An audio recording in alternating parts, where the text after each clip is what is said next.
Compared with more copious and exact modern musical notation, Bach's scores were comparatively a tabula rasa, a blank slate with near total lack of dynamic, articulative, or connective prescription. Bach presumed such nuances to be part of the performer's refined taste, trusting their ability to engage all the parameters, providing each voice with distinction and differentiation.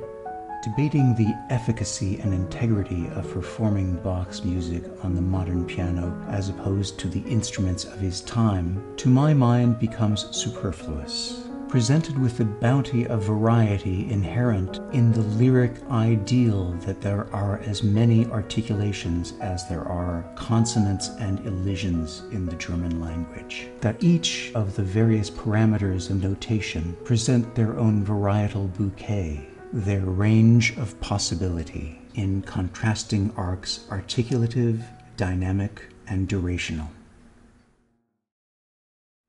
A staccato quarter note could be, in the case of a Prokofiev sonata, atom smasher short. How short do you want it? But if we were looking at a staccato quarter note as principle of the Berlin Philharmonic, a staccato quarter note is half the printed length. So an eighth note is a great range of possibility between my Prokofiev staccato and the Berlin Philharmonic languid staccato. In a group of notes marked identically staccato, starting with the shortest value, gathering duration to a more Berlin-style lyric length. The revelation and responsibility inherent in such a focus on variable articulation within a binary, long-short, connected, separate vision of articulation. Each voice may have its own distinctive articulative profile.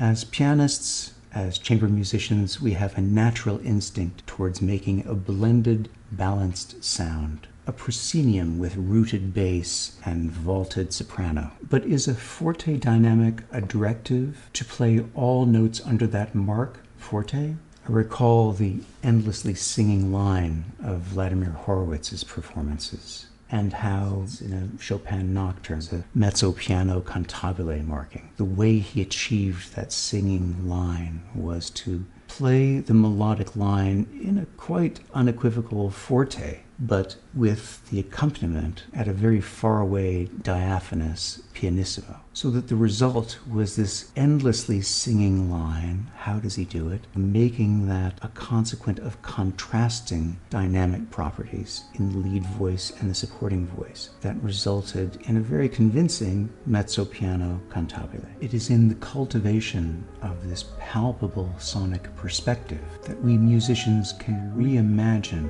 our musical colloquy. Consonants not as pure harmony, but as an active confluence of independent lines. The only thing one can say with certainty about a slur is these notes belong together. The two-note slur is a favorite of mine, quite prevalent in a lot of the Beethoven sonatas. With the two-note slur, it's not a trick to just play two notes smoothly together.